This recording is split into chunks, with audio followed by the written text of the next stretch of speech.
अच्छा भाई, हाइब्रिडाइजेशन थोड़ा सा मुश्किल कॉन्सेप्ट है, लेकिन गुड न्यूज़ है इसके क्वेश्चन इसके और रेयर आते हैं, और जो आते हैं वो बहुत शॉर्टकट से निकल जाते हैं हमारे पास। But again I would say कि one of the toughest topic to understand. Hybridization basically क्या होती है? पहले मैं डेफिनेशन लिख पा रहे तो अभी समझते हैं इसको। It is a mixing of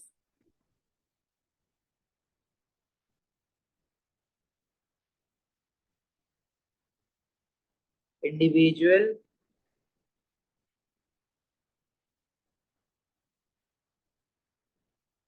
energy orbitals to form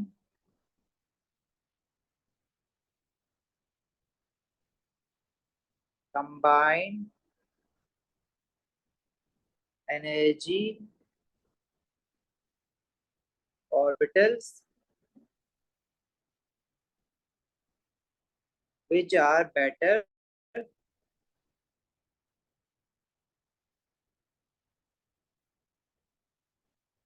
spatially arranged.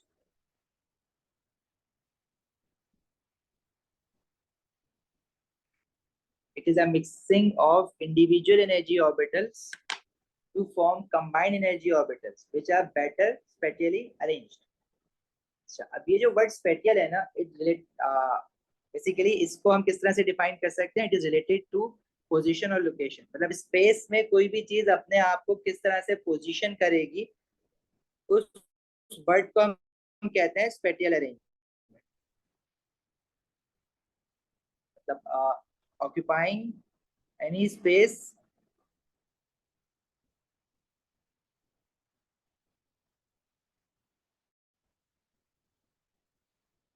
और मतलब when with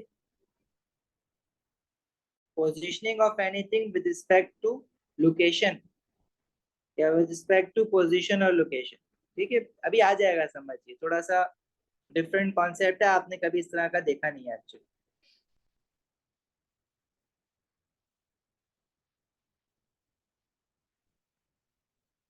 अच्छा, इसमें हो क्या रहा है हाइब्रिडाइजेशन में? देखो भाई, हम एक एग्जांपल लेते हैं कार्बन की। कार्बन जैसे CH4 मॉलिक्यूल है, हमने बॉन्ड एंगल्स पढ़ा था। बॉन्ड एंगल्स पे हमने देखा था कि जो CH4 मॉलिक्यूल है इसमें कार्बन है 4 bonded pairs and 0 lone pairs, right? Due to which the shape of methane molecule is tetrahedral with a bond angles of 109.5 degrees। ऐसा ही है।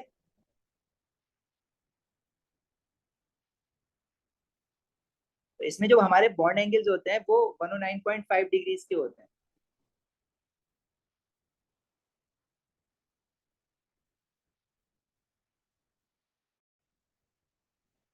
और इसका शेप हमने ऐसे बनाया था, इसमें एक वैश था, एक डॉटेड था, और दो सॉलिड लाइन, मतलब एक ही प्लेन में, एक कार्बन और दो हाइड्रोजन सेम प्लेन में, बाकी out of the page into the page.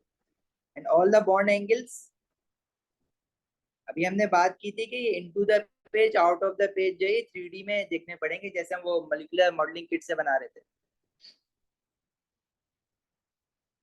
Right? अच्छा, एक चीज रुको जरा, अगर मेरे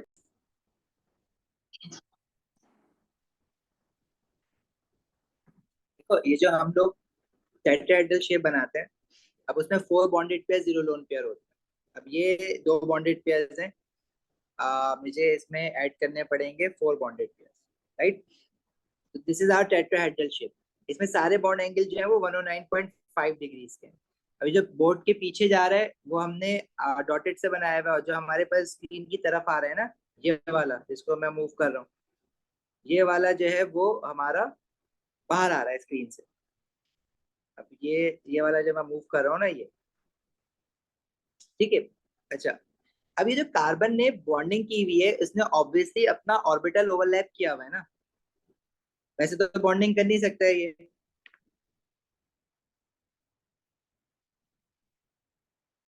देखो, कार्बन का जो एटॉमिक नंबर है, this is 6, the electronic configuration is 1s2 2s2 2p2.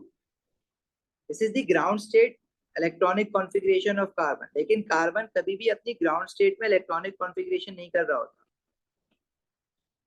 Carbon हमेशा अपनी एक्साइटेड स्टेट में जाके इलेक्ट्रॉनिक कॉन्फ़िगरेशन करता है।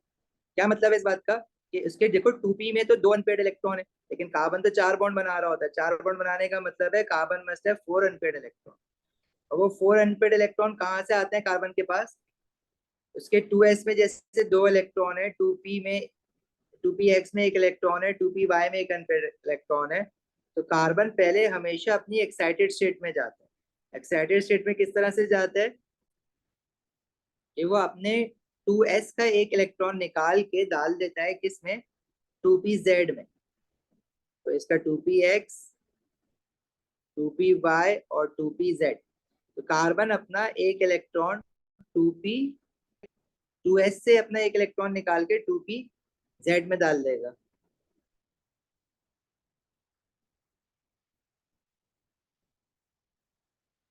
अब कार्बन के पास 4 अनपेयर्ड इलेक्ट्रॉन है और इस इलेक्ट्रॉनिक कॉन्फ़िगरेशन को कार्बन की हम कहते हैं excited state.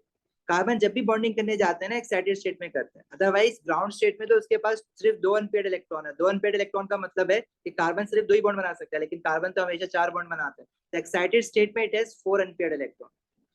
That's how carbon can make 4 covalent bonds. सही है? यहाँ तक क्लियर है बात? यहाँ तक तो कोई सवाल नहीं है? अब देखो, कार्बन अगर हाइड्रोजन के साथ बॉन्ड बनाने जा रहा है तो कार्बन के जो 2s है वो तो स्फेरिकल शेप है ना। अगर मैं कार्बन के अराउंड उसका 2s ऑर्बिटल बनाता हूँ लाइक दिस, उसमें एक अनपेयर्ड इलेक्ट्रॉन होगा। अगर मैं कार्बन का 2px बनाता हूँ लाइक दिस, अच्छा, जो 2px 2py 2pz है मतलब p सब शेल के तीनों orbitals they are at 90 degrees to each other. हमने शेप ऑफ ऑर्बिटल जब देखा था एटॉमिक स्ट्रक्चर में, हमने देखा था कि 2px 2py 2pz they all are at 90 degrees to each other. X y z के अगर कोऑर्डिनेट हम देखें, ये 2p x, ये y और ये z।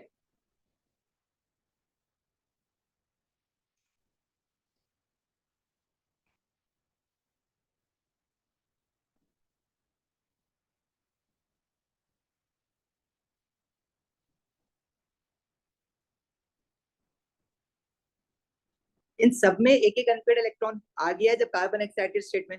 अब जब इसके साथ जितने भी हाइड्रोजन है, हाइड्रोजन जब आके बॉन्ड बनाएंगे। Sir I have a question. जी बेटा बोलो। सर क्वेश्चन ये है कि जब ये एक्साइटेड स्टेट में होगा तब जो आपने वो तीन वो दिखाए हैं ऑर्बिटल्स, तो जैसे आपने ये ग्राफ पे तीन ऑर्बिटल्स बनाए तो ये वैसे रिप्रेजेंट होगा। और जब वो तीसरा मतलब वो खाली होगा सब शेल, तो उसमें नहीं, मतलब वो ग्राउंड स्टेट में होगा और वैसे नहीं दिखा सकते उसको ग्राफ जी, पे। ग्राफ पे तो 2pz एग्जिस्ट तो करता है लेकिन उसमें इलेक्ट्रॉन नहीं है।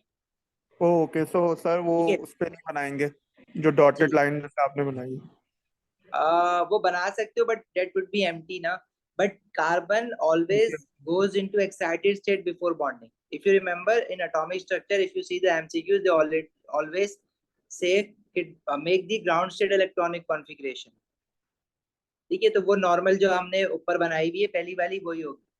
Otherwise whenever carbon is going for bonding, carbon goes into excited state first. लेकिन एक्साइटेड स्टेट में जाकर भी वो बॉन्डिंग नहीं कर पाता, क्योंकि देखो हमें पता है CH4 में अगर मैं यहाँ पे हाइड्रोजन आके लगा दूं सारे, तो क्या इन जो पी सबशेल के जितने भी ऑर्बिटल्स हैं उनके साथ जो 3 हाइड्रोजन लगेंगे, क्या उनके बीच में 109.5 डिग्री का एंगल बन सकता है? भाई जितने भी पी ऑर्बिटल्स हैं पी सबशेल के, वो एक दूसरे के साथ 90 डिग्रीज पे हैं। अब अगर मैं हाइड्रोजन इनके साथ जाके अटैच भी कर रहा हूँ तो दो बॉन्ड एंगल के बीच में तो 90 डिग्री का एंगल आना चाहिए ना। Yes sir. बल्कि दो क्या तीन के बीच में आना चाहिए। लेकिन क्या CH4 में 90 डिग्री का एंगल है? नहीं, सर उसमें नहीं होगा। नहीं होता ही नहीं है। तो फिर ये कैसे बने फिर बॉन्डिंग इनकी?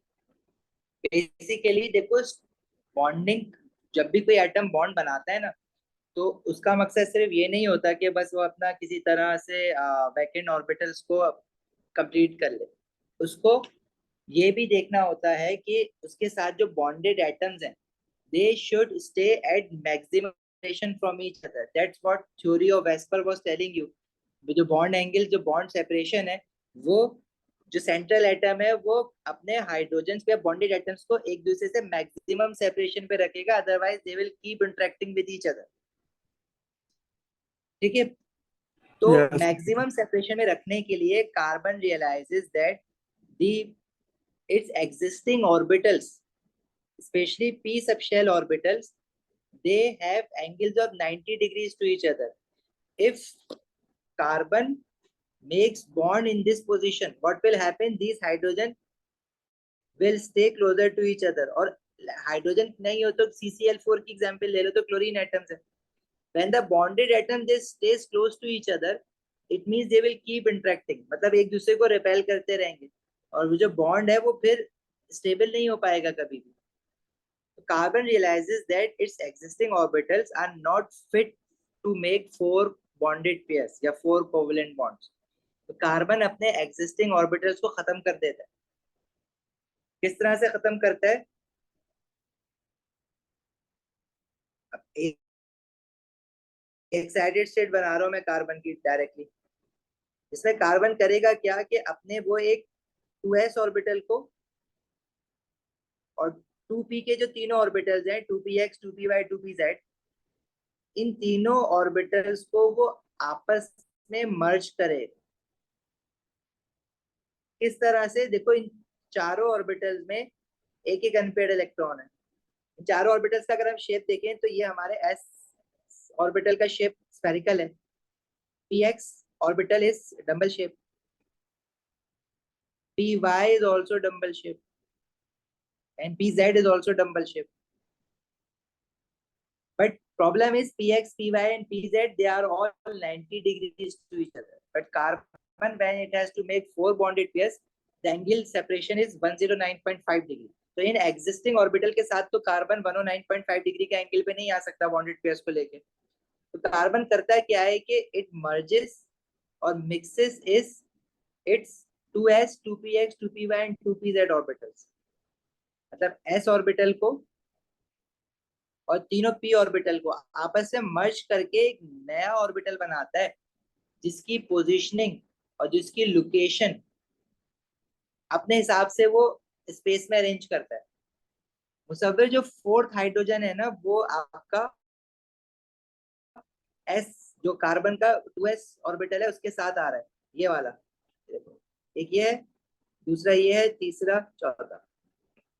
2s के साथ भी तो ओवरलैपिंग होगा ना, क्योंकि उसमें भी अनपेयर्ड इलेक्ट्रॉन है। समझ आई बात?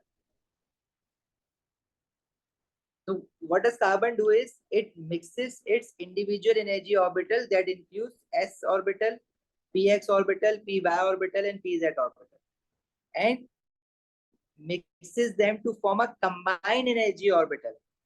इसको हम sp3 hybrid orbital बोलेंगे। And this sp3 hybrid orbital, sorry, sir मेरा एक क्वेश्चन था। जी जी बोलो। सर आप क्या वापस एक्सप्लेन कर सकते हैं कि CCl4 CH4 जैसे जैसे बॉन्ड्स अगर होती हैं तो उसमें 90 डिग्रीज के एंगल क्यों नहीं बनते हर बॉन्ड के बीच में? परपेंडिकुलर क्यों नहीं होती हर बॉन्ड से? आपने बोला था 104.5 क्या बता डिग्रीज। रहे? नहीं नहीं, 90 डिग्री 109.5 डिग्रीज बनता है ना टेट्राहेड्रल शेप जो हमने पढ़ा था। जी sir.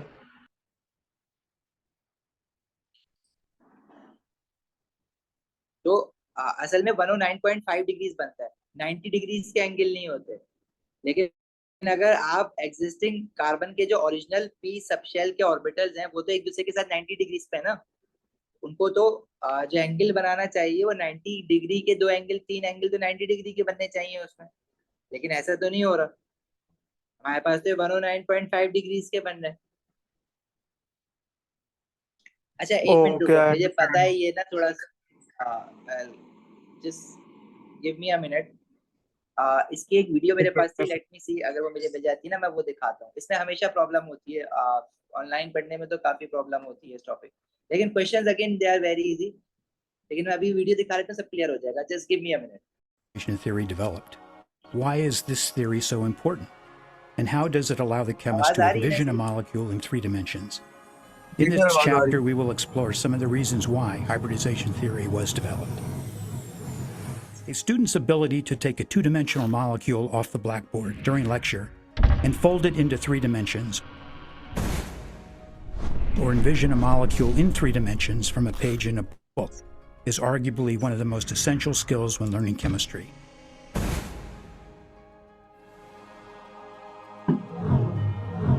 The chemistry student who has the ability to visualize molecules in 3 dimensions is rewarded with a better understanding of chemical properties, physical properties, and most importantly, the ability to predict chemical reactivity.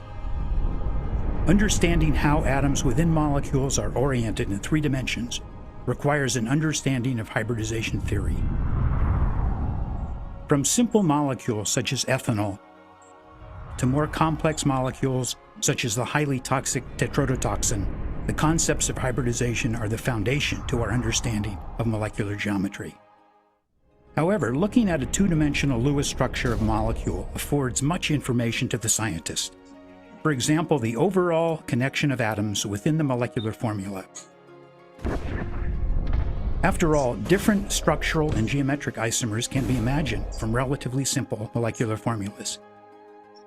To introduce the concepts of hybridization, we will first focus all of our examples on the carbon atom. The basic principles discussed for the carbon atom can also be applied to other elements, which are explored in later sections. A carbon atom has 6 electrons in the following configuration: 1s2, 2s2, 2p2. The relative energy electron configuration diagram is another way to visualize where the electrons are located. Each arrow in this diagram represents one of the individual electrons of carbon. However, only the valence or outermost electrons are responsible for bond making and bond breaking. Thus, we can ignore the inert noble core electrons, which we can represent here as the helium element. This abbreviated electron configuration quickly allows one to ascertain that there are 4 valence electrons. It would appear that there are only 2 unpaired valence electrons capable of forming covalent bonds, one in the 2px and one in the 2py orbital. However, it is well known that carbon forms a total of 4 covalent bonds to attain full valency. Thus, all 4 valence electrons must be involved in bonding. Hybridization theory was developed in order to better explain the 4 observed bonds of carbon.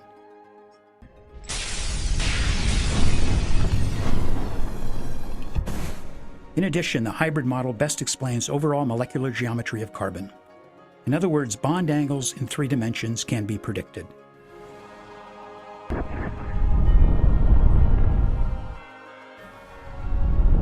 The possible hybrid combinations for a carbon atom are sp3, sp2, and sp, and are explained in detail in subsequent sections.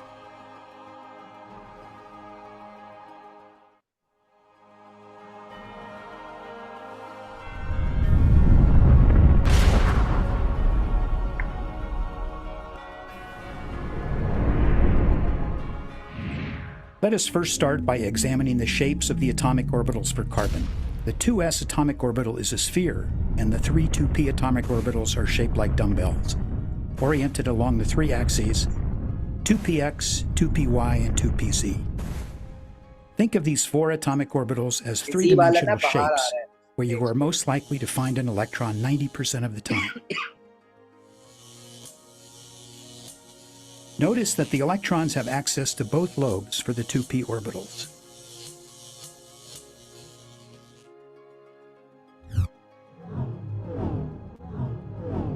Starting from the abbreviated electron configuration for carbon, one can imagine promoting an electron from the 2s atomic orbital to the unoccupied 2pz atomic orbital. Although we now have 4 unpaired electrons for bonding, we still can't explain the experimentally observed bond angles for a tetravalent carbon.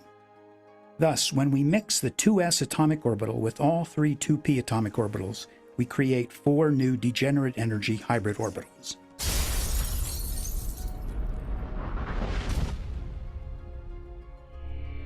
The shape of the new sp3 hybrid orbital is best characterized as 1 part s and 3 parts p. As with all orbitals, think of these hybrid orbitals as three-dimensional shapes, where you can find the electron 90% of the time. The hybridized carbon now possesses 4 unpaired valence electrons and is said to be an sp3 hybridized carbon.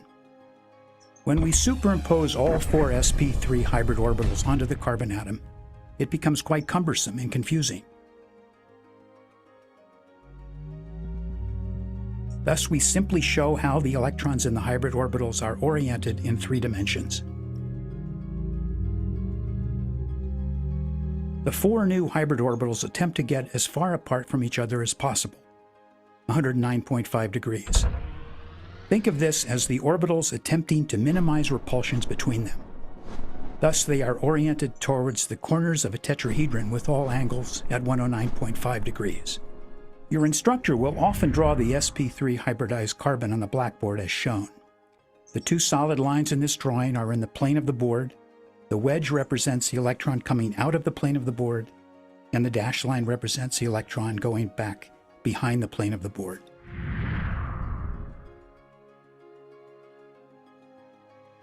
Each of the 4 sp3 hybrid orbitals contains 1 electron capable of forming a covalent bond. The sp3 hybridized carbon is now capable of forming 4 covalent bonds.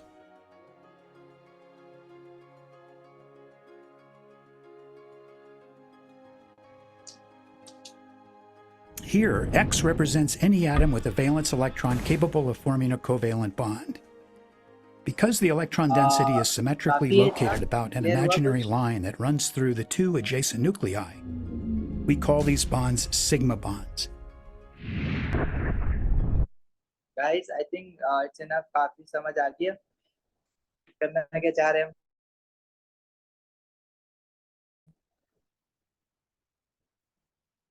देखो, carbon ने अपने जो orbitals है ना, existing orbitals, वो जिन angles पे हैं, especially px, py, pz, they all are at 90 degrees to each other. But carbon जब इन एंगल्स पे बॉन्डेड पेयर्स करेगा, मतलब अपने साथ बॉन्डेड एटम्स को लगाएगा, 4 कोई भी बॉन्डेड एटम्स को लगा सकता है, चाहे हाइड्रोजन भी हो सकते हैं, चाहे क्लोरीन भी हो सकते हैं, तो वो एक दूसरे से इतना करीब करीब होते हैं कि वो एक दूसरे को रिपेल कर रहे होते हैं, तो जिसकी वजह से जो मॉलिक्यूल में स्टेबिलिटी है वो नहीं आती है. तो कार्बन करता है क्या है कि अपने एग्जिस्टिंग एनर्जी ऑर्बिटल्स को मर्ज करके एक कंबाइंड एनर्जी ऑर्बिटल बनाते हैं, and that combined energy orbital is known as hybrid orbital.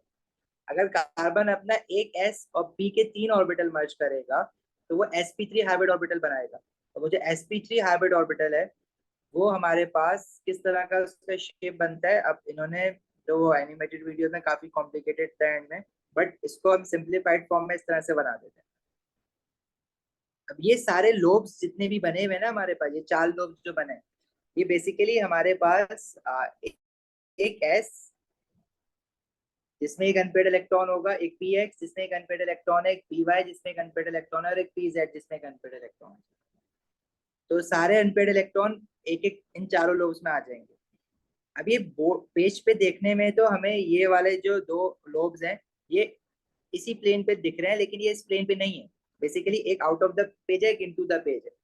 वही जिसको हम वेज और डॉटेड से शो करते हैं ना, एक इसमें से वेज है और एक इसमें से डॉटेड है जो कि into the page or out of the page जा रहा है. So that's how if you visualize these orbitals into 3D, you will realize that all the bond angles between these or lobes in sp3 hybrid orbital are having an angle of 109.5 degrees. और इनको अब ये देखो, ये मर्ज हो के एक ही single orbital बन गया है जिसके 4 लोब्स हैं, ठीक है, और इन उसको हम कहेंगे this is sp3 hybrid orbital.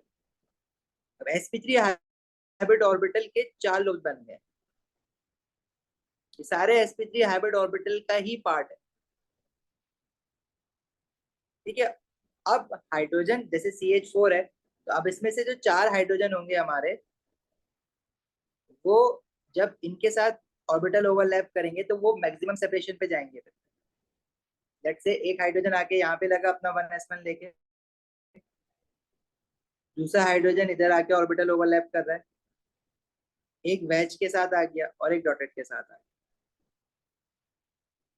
तो हाइब्रिडाइजेशन हमेशा करता है कार्बन। अगर कार्बन ने टेट्राहेड्रल शेप बनाना है तो वो हमेशा sp3 हाइब्रिडाइजेशन करेगा। तो आपको ये याद रखना है कि कार्बन sp3 हाइब्रिडाइजेशन कब करेगा,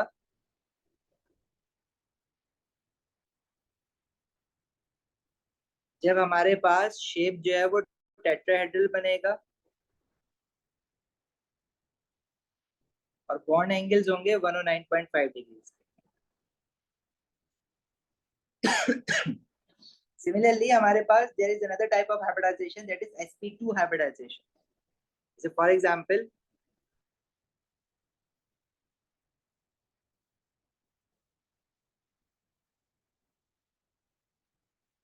हमारे पास एक मॉलिक्यूल है इथीन का C2H4। इसका अगर हम बॉन्डिंग देखें तो कार्बन के बीच में डबल कोवलेंट बॉन्ड होता है, और हमें पता है कि जब भी हमारे पास दो बॉन्ड बनते हैं दो एटम्स के बीच में तो एक सिग्मा होता है और एक पाई होता है, बाकी सारे सिग्मा बॉन्ड है। क्योंकि इसमें कार्बन को अपने जो बॉन्ड एंगल्स हैं वो मेंटेन करने हैं 120 डिग्रीज पे। तो 120 डिग्रीज पे बॉन्ड एंगल मेंटेन करने के लिए कार्बन जो है वो अपना एक s ऑर्बिटल और एक px ऑर्बिटल और एक py ऑर्बिटल को मर्ज करेगा। pz ऑर्बिटल को वो मर्ज नहीं करेगा, इसमें pz ऑर्बिटल अनहाइब्रिड जाएगा। तब एक s ऑर्बिटल मर्ज करा है इसने, p के 3 ऑर्बिटल्स हैं, ठीक है, px py एंड pz। उसमें से सिर्फ कार्बन ने 2px को और 2py को मर्ज करा है, 2pz को मर्ज नहीं हो, मतलब 2pz जो है वो अभी हाइब्रिडाइजेशन में पार्टिसिपेट नहीं कर रहा, क्योंकि अभी जो हम हाइब्रिडाइजेशन देख रहे हैं वो sp2 हाइब्रिडाइजेशन देख रहे हैं। और हमें कैसे पता चलेगा कि कार्बन ने sp2 हाइब्रिडाइजेशन की हुई है, जब हमारे पास शेप जो होगा वो ट्रिगनल प्लेनर होगा।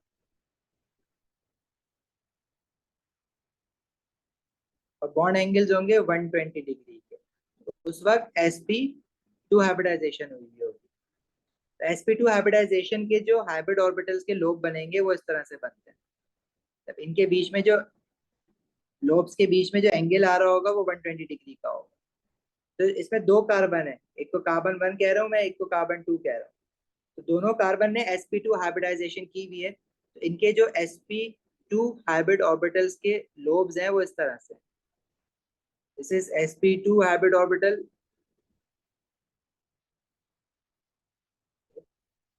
This is sp2 hybrid orbital, this is sp2 hybrid orbital. और जो फर्स्ट वाला कार्बन है उसके भी sp2 हाइब्रिड ऑर्बिटल के 3 लोब्स हैं, जिसमें एक एक अनपेयर्ड इलेक्ट्रॉन है। ये जो दो इधर आ रहे हैं लेफ्ट और राइट साइड पे, इनके हाइड्रोजन आके इनके साथ ऑर्बिटल ओवरलैप कर लेगा अपना s1s ऑर्बिटल लाके। ये भी सारे हेड ऑन ओवरलैप होंगे, सिग्मा बॉन्ड बनाएंगे। और जो तो बीच में कार्बन ने पहला बॉन्ड बनाया हुआ है दोनों कार्बन ने, वो sp2 हाइब्रिड ऑर्बिटल ओवरलैप हुआ हुआ है, तो वो भी सिग्मा बॉन्ड है। लेकिन ये जो pz है ये अभी भी आउट ऑफ द पेज है, मतलब ये इन दोनों कार्बन के जो pz ऑर्बिटल्स हैं वो फिर इस तरह से साइडवेज ओवरलैप करेंगे जो कि पाई बॉन्ड बनाएंगे। अब अगर मैं डायग्राम पे इस तरह से बनाऊंगा ना इतने बड़े pz ऑर्बिटल्स, तो वो कुछ भी समझ नहीं आएगा। तो हम क्या करते हैं, इन pz ऑर्बिटल्स को ना अलग से बना देते हैं। ये 2pz ऑर्बिटल है और इनका ओवरलैपिंग दिखाने के लिए हम एक लाइन बना देते हैं इस तरह से ना बीच में, लाइक दिस। ये जो बॉन्ड है ये ऑब्वियसली पाई बॉन्ड है। बस आपको ये याद रखना है कि कार्बन जब भी प्लेनर शेप बनाएगा तो sp2 हाइब्रिडाइजेशन करेगा। मैम कौन सी वाली बात समझ नहीं आई है बच्चे?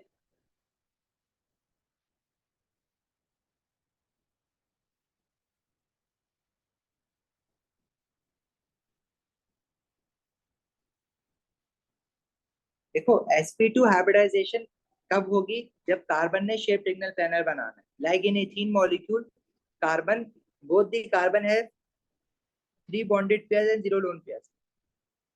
इससे हमें पता लग गया कि ट्रिग्नल प्लानर शेप है, और जब भी ट्रिग्नल प्लानर शेप होगा तो कार्बन जो है वो sp2 हाइब्रिडाइजेशन करेगा।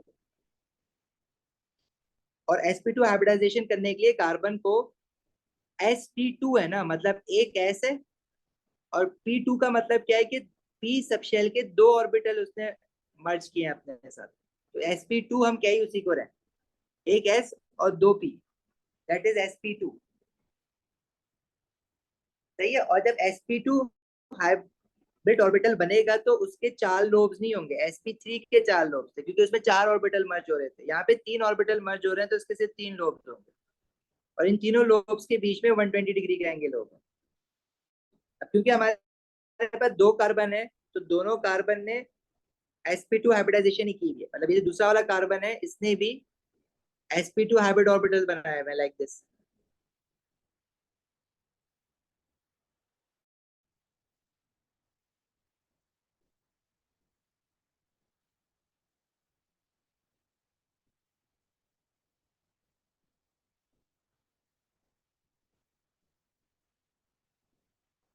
ये इस तरह से पहला इनका sp2 लोब एक यहाँ पे ओवरलैप करेगा, जिसमें हमारे पास दोनों के एक एक इलेक्ट्रॉन अनपेयर्ड जो कि शेड पर बना लेगा। इसी तरह से जहां जहां हाइड्रोजन लग रहा है वहां पे हाइड्रोजन अपना 1s में इलेक्ट्रॉन रख के लाएगा और इनके साथ ऑर्बिटल ओवरलैप कर लेगा।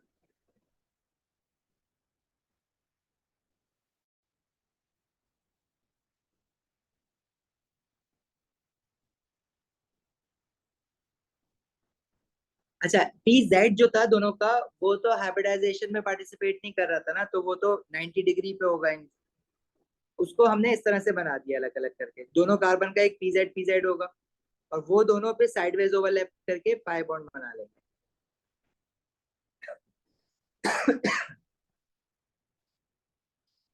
सही है, क्लियर है यहाँ तक अब?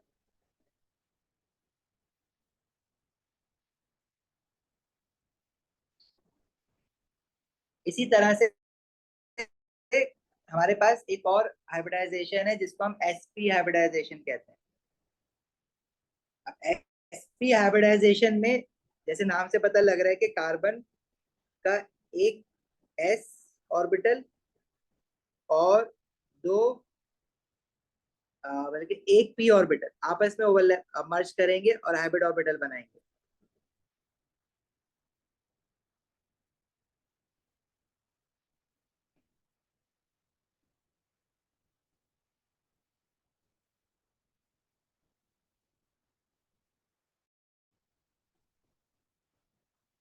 लाइक दिस, इसमें एक s और एक p।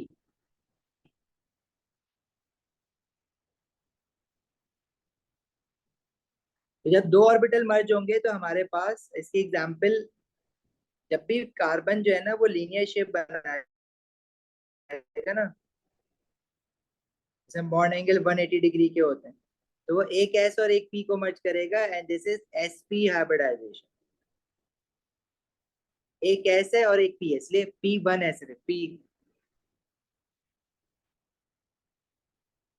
और इसके जो दो लोब्स होंगे उनके बीच में जो एंगल होगा वो कितने का, 180 डिग्री का होगा लीनियर।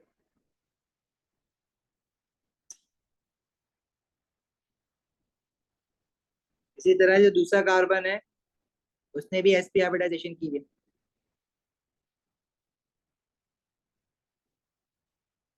और इनके पास अपने अपने अनपेयर्ड इलेक्ट्रॉन्स भी हैं।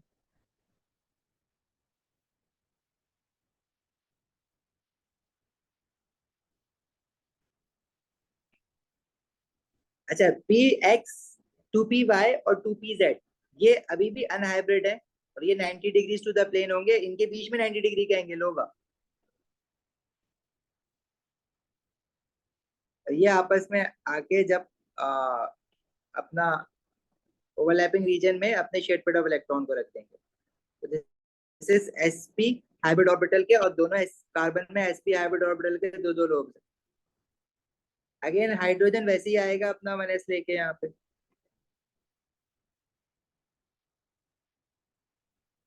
अच्छा, अब 2p y जो है वो 90 डिग्रीज टू द प्लेन है, जो मैं ऊपर नीचे बना रहा हूँ। और जो 2p z है ना, वो इनटू द और आउट ऑफ द पेज है, मतलब मैं पेज पे कुछ खड़ा कर दूं जैसे, वो तो मैं नहीं दिखा सकता, तो मैं सिर्फ डॉटेड लाइन बना दूंगा इसमें, जो इनटू द पेज और आउट ऑफ द पेज आ रहा है। This is 2p z। सब पे परेशान नहीं हो, अभी मैं क्वेश्चन करा देता हूँ इसके।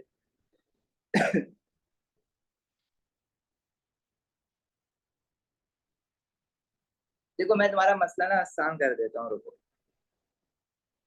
भाई। आपने बस कार्बन की हाइब्रिडाइजेशन याद रखनी है, और हाइब्रिडाइजेशन में भी आपने सिर्फ ये चीज याद रखनी है कि हमारे पास 3 तरह की हाइब्रिडाइजेशन है, sp3, sp2 and sp। Carbon sp3 hybridisation कब करेगा? जब हमारे पास शिफ्ट टेट्राहेड्रल होगा, मतलब जब बॉन्ड एंगल 109.5 डिग्री के होंगे। उनको बनाने के लिए कार्बन को sp3 हाइब्रिडाइजेशन करनी पड़ेगी। और अगर शेप प्लेनर है, मतलब बॉन्ड एंगल 120 डिग्री के है, तो उसको बनाने के लिए कार्बन को sp2 हाइब्रिडाइजेशन करनी पड़ेगी। लेकिन जब शेप लीनियर है, उसको बनाने के लिए, मतलब बॉन्ड एंगल 180 डिग्री बनाने के लिए कार्बन को sp हाइब्रिडाइजेशन करनी पड़ती है। बस अगर हाइब्रिडाइजेशन के बारे में इतनी भी चीज याद रख लोगे ना, तो इससे क्वेश्चंस हो जाएंगे। मैं अभी क्वेश्चन ही करवा देता हूँ ना डायरेक्ट। ये लिख लो अपने पास, अभी क्वेश्चंस कर लेते हैं, इसी इंफॉर्मेशन को यूज करते हुए सारे क्वेश्चंस हो जाएंगे हमारे।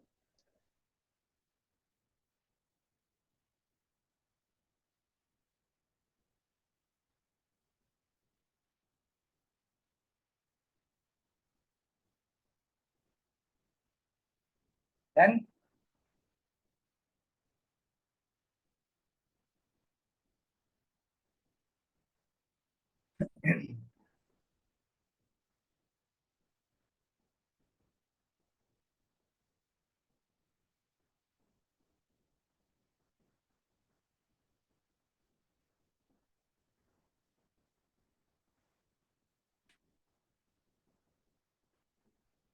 अच्छा, क्वेश्चन बहुत रेयरली मिलेगा, इसका दायरा हाइब्रिडाइजेशन का बहुत कम होता है, लेकिन मिल जाएगा आपको।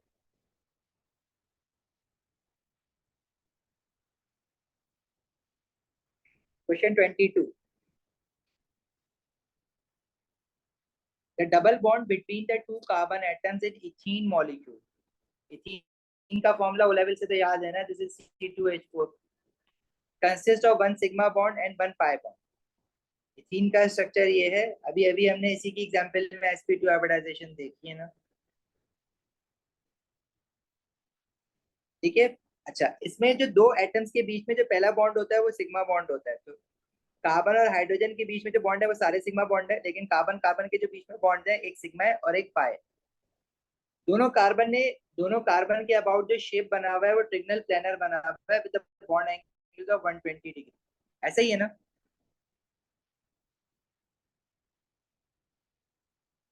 अच्छा, अब देखो 120 डिग्री का शेप है, तो मतलब कार्बन जो हाइब्रिडाइजेशन हुई हुई है, अभी हमने क्या देखा, ट्रिगनल प्लेनर जब शेप होगा तो कार्बन ने sp2 हाइब्रिडाइजेशन की हुई है। जो कार्बन के जो 3 बॉन्डेड पेयर हैं, उसमें से एक sp2 हाइब्रिड ऑर्बिटल ये है, एक ये है, और एक sp2 हाइब्रिड ऑर्बिटल दोनों कार्बन का जो आपस में सिग्मा बॉन्ड बना रहे हैं। तो कह रहे which orbital overlap to form each of these bonds. तो जितने सिग्मा बॉन्ड बने हैं, वो सिग्मा बॉन्ड हमारे पास sp2, अगर मैं दो कार्बन एटम्स को देखूं ना, तो उसका जो सिग्मा बॉन्ड है उसमें sp2 हाइब्रिड ऑर्बिटल ओवरलैप है दो कार्बन के बीच में। या जो कार्बन और हाइड्रोजन के बीच में बॉन्ड बना है, उसमें कार्बन का तो sp2 है, लेकिन हाइड्रोजन का तो सिर्फ s है। उस ऑर्बिटल ओवरलैप को हम बोलेंगे sp2 ऑर्बिटल ओवरलैप।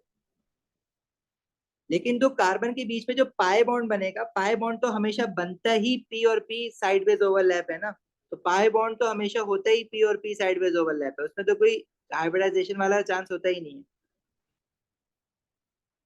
तो हमारे पास सिग्मा बॉन्ड की एग्जांपल में उसने एस और sp2 तो कहीं दिया हुआ ही नहीं है, कार्बन और हाइड्रोजन वाला। लेकिन sp2 दिया हुआ है दो ऑप्शन में, एक ए में दिया हुआ है और एक बी में दिया हुआ है। लेकिन पाई बॉन्ड हमें पता है वो हमेशा बनता ही पी और पी साइडवेज ओवरलैप की वजह से, तो पाई बॉन्ड की वजह से जो आंसर हो जाएगा क्या हो जाएगा, ए। आई बात समझ?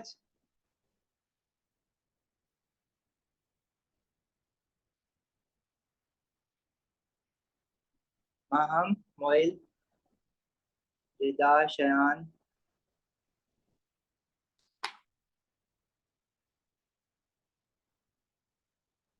जी सर, समझ आई।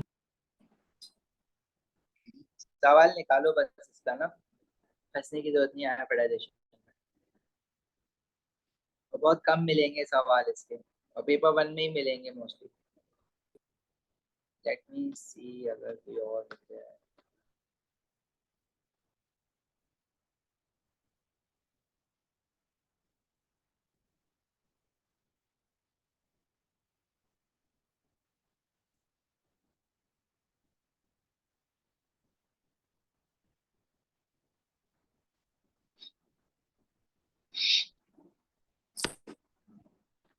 ये भी आपका इथीन मॉलिक्यूल का ही है। ठीक है, इसका आंसर बताओ सकते हो जरा? MCQ 129 की बात कर रहा हूँ।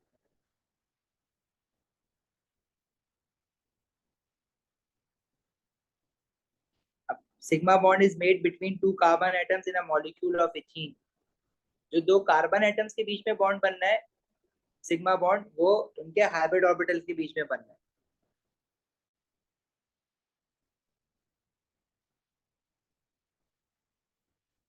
सिग्मा बॉन्ड वो हाइब्रिड ऑर्बिटल्स क्या है कार्बन के, क्योंकि इथीन में ट्रिगनल पैनल शेप है, तो वो sp2 हाइब्रिड ऑर्बिटल ओवरलैप है। ठीक है, अब देखो ए जो है वो एस एस ऑर्बिटल ओवरलैप दिया हुआ है, स्फेरिकल है। बी जो है वो एस और पी दिया हुआ है। डी जो है वो पी और पी है। तो sp2 ये वाला है सी। अब हमारे पास देखो ये था, हमने तो ये पढ़ा है ना, मतलब ये जो बीच वाला ओवरलैप है, ये है sp2 ओवरलैप। अगर मैं सिर्फ इस बीच वाले की अलग से डायग्राम बनाऊंगा, तो इसकी डायग्राम जो है ना, देखो इसमें एस भी मिला हुआ है, पी भी मिला हुआ है। तो अगर मैं सिर्फ इसकी आउटलाइन बनाता हूँ ना, तो इसकी आउटलाइन कुछ इस तरह से दिखनी चाहिए। लेकिन एक्चुअली क्योंकि इसमें एस भी मिला हुआ है, तो इसका जो शेप होता है ना, देखो एस और पी मिले हुए हैं इसमें, तो इसका जो शेप होता है वो बेसिकली दोनों का कंबाइंड शेप बन रहा होता है, मतलब थोड़ा सा एस है और बाकी पी है, लाइक दिस। तो एक ये है और एक ये है। लेकिन लेट्स से अगर आपको नहीं समझ आती ये बात, तो ऑप्शन ए बी और डी तो बड़ा क्लियर है ना, कि ए में एस एस है, बी में एस पी है, ठीक है, और डी में दोनों पी पी है। सी में आपके पास शेप जो है वो ना तो एस एस दिख रहा है, ना वो एस पी दिख रहा है, ना वो पीपी है, वो sp2 है। तो ये एक sp2 है और दूसरा वाला भी sp2 है। पीपी डी जो है वो पीपी साइडवेज ओवरलैप है ना, हम पीपी साइडवेज ओवरलैप ऐसे ही होता है, पी सबशेल डंबल शेप होता है। आई समझ बात?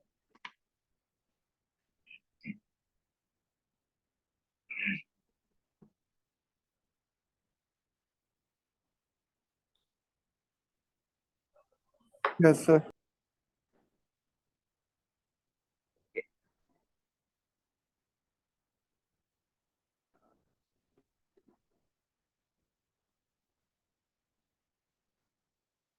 देखो सारे क्वेश्चंस ना ऐसे ही मिलेंगे एक्चुअली ना।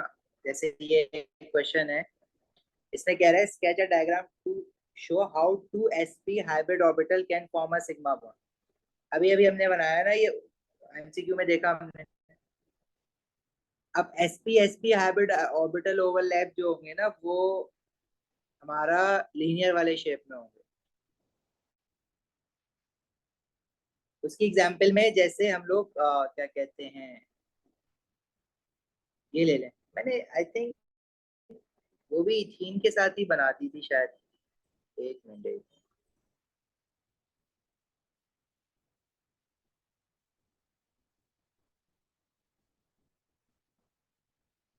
अच्छा, एसपी हमने, हाँ, इसमें ये एग्जांपल नहीं दी थी।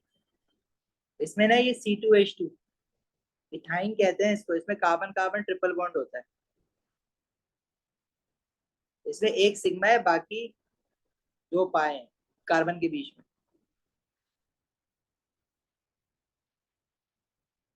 है ना, तो मैं सबके ओवरलैप भी बता देता हूँ।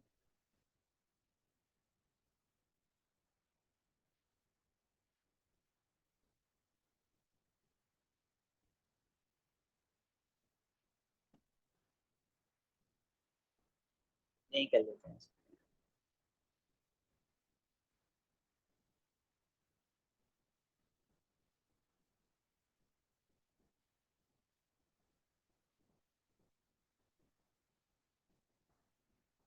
अच्छा, हाइब्रिडाइजेशन इससे ज्यादा भी होती है, हमें नहीं पढ़नी है। ठीक है, और भी एसपीडी हाइब्रिडाइजेशन भी होती है, लेकिन हम नहीं पढ़ेंगे उनको।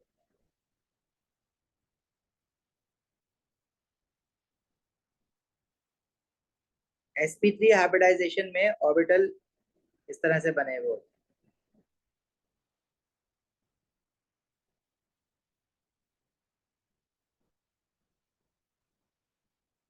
हैं। sp2 में इस तरह से होते हैं, और sp में इस तरह से होते हैं।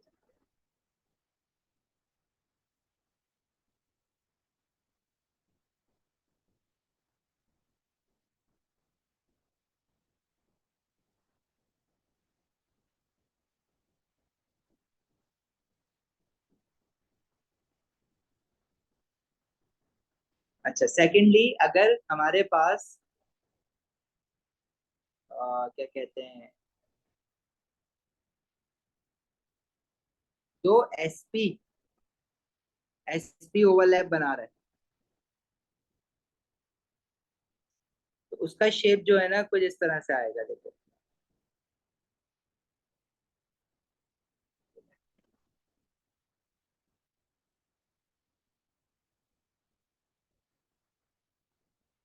ये एक एसपी है, और इसके बराबर में जो दूसरा एसपी होगा वो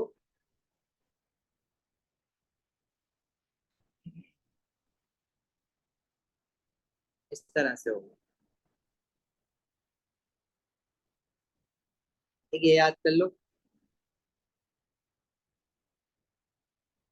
अच्छा, दो sp2 जब ओवरलैप करेंगे,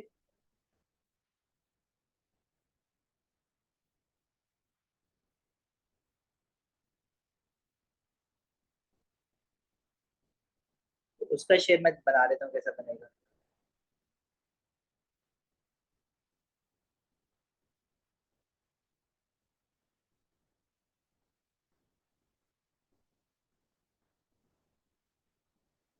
देखो, ये एक sp2 हो गया, ये एक sp2 हो गया,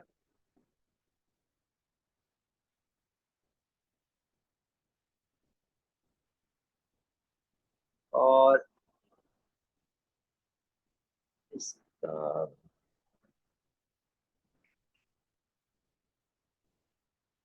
असल में देखने में तो सेम ही लगेगा, लेकिन थोड़ा सा ना डिफरेंस इसमें, आई थिंक याद ही कर लो इसको, सीखना तो मुश्किल हो जाएगा।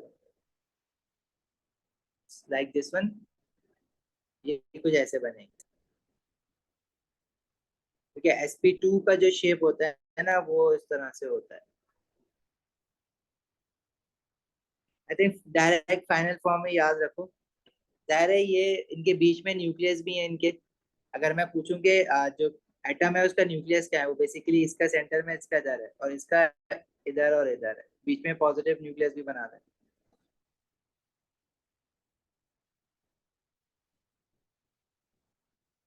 सही है, क्लियर है बात?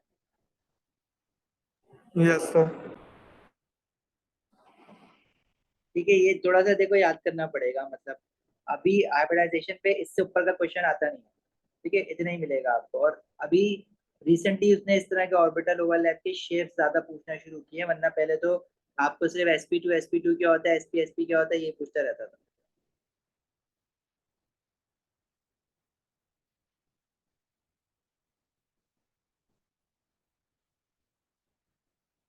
ठीक है, और sp3 हाइब्रिड ऑर्बिटल ओवरलैप जो करोगे,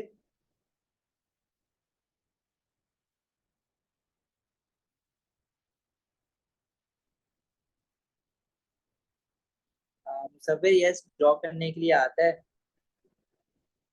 भाई Shayan, I am also getting very tired यार, it's my 16 class of a day. हम ये खत्म करके ही उठते हैं ना, वरना इतना सा छोड़ के क्या फायदा बीच में।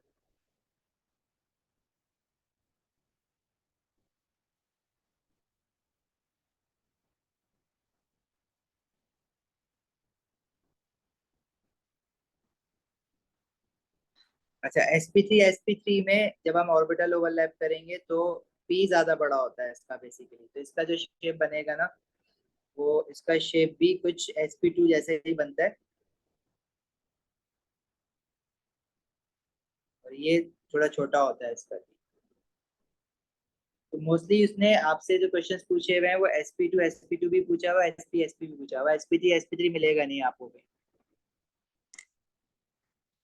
सही है, तो ये अनफॉर्चुनेटली याद करने पड़ेंगे आपको, 1 मार्क तक का क्वेश्चन लग सकता है इस पे।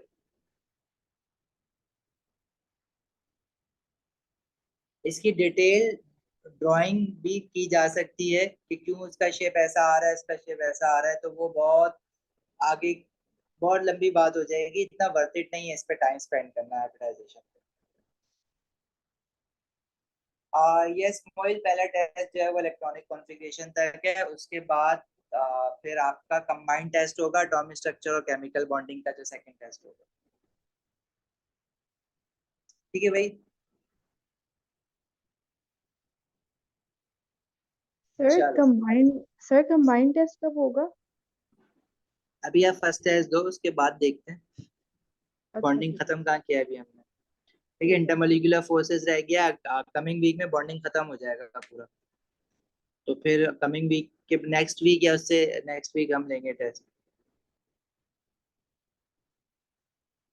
ठीक है, चलो जा सकते हो अभी आप लोग।